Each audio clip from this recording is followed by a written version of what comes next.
Вакытка берничә булдыра алмыйм. Рәлф абый, рәхим итегез.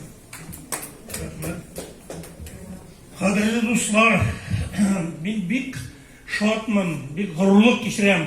Үземнең төрки туганнары белән бергә шундый зур мәҗлестә, зур казаклар, кыргызлар әйтмәсә, туйда булуым белән бәхетлемен.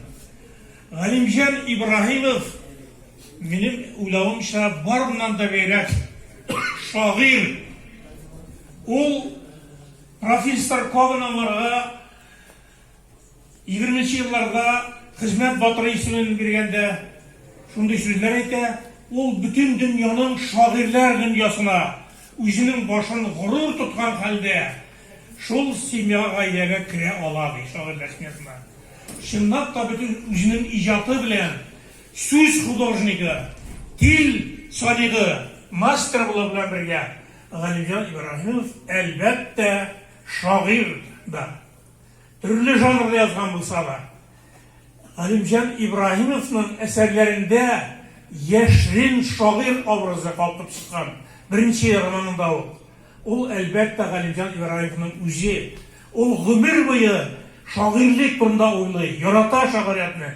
Бүтән дөнья шигъриятын өйрәнә.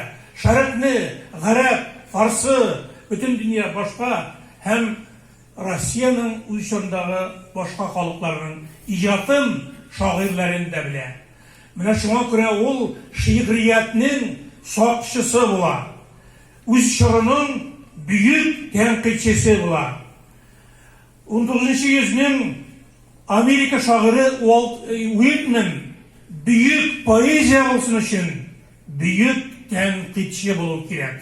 Критик, büyük критик һәм büyük читатель, укучы булырга кирәк дигән. Менә Галимҗан Ибраһимов шуның күренеше инде ул.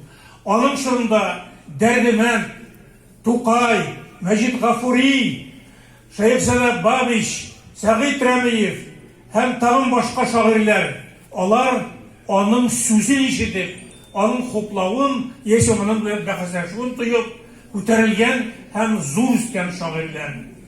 Революциянең соң исә бу шагыйрьләр сафына Фәтхи Бурнаш, Хари Такташ, Кутуй Нәҗмиләр килеп кушыла.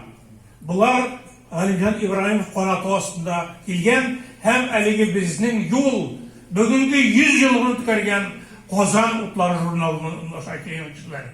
Һәм шунысы кызык.